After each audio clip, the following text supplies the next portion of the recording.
আজকে শুনানিতে আজকে যখন প্রথম শুনানি শুরু হলো তখন আমরা আমাদের পিটিশনের পক্ষ থেকে Bangladesh police regulation of Bengal যেটি রয়েছে সেটির বিভিন্ন প্রভিশন দেখালাম যে একমাত্র এক্সট্রিম সিচুয়েশনে যেই তারা লাইভ গুলি, যেটাকে আমরা বলি তাজা বুলেট মারতে পারবে। তার আগে অনেকগুলো পদ্ধতি রয়েছে। আমাদের একদম প্রথম যে বক্তব্যটা সেটা হচ্ছে যে মানব প্রাণগুলো যাচ্ছে সেগুলোকে এখানেই থামানো যাক, আর যাতে একটিও রক্ত না পড়ে, আর এক ফোঁটা রক্তও যেন না পড়ে। পুলিশ তাদের অন্যান্য যেসব প্রসিডিওর আছে পিআরবি অনুযায়ী সবকটাকে যেন ফলো করে তারপরে তারা যেন তাদের দায়িত্ব পালন করে।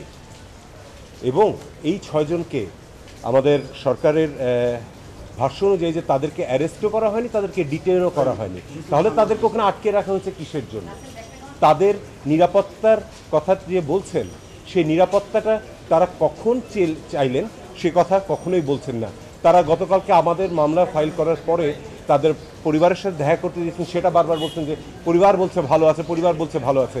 আমরা শুধু ক্যামেরার সামনে যে অংশটুকু দেখানো হয়েছে সেটুকু দেখেছি, ক্যামেরার পিছনে ওখানে কিভাবে তাদের কাছ থেকে এই স্টেটমেন্ট নেওয়া হচ্ছে সে বিষয়টা কখনো দেখা হচ্ছে না, দেখা যাচ্ছে না।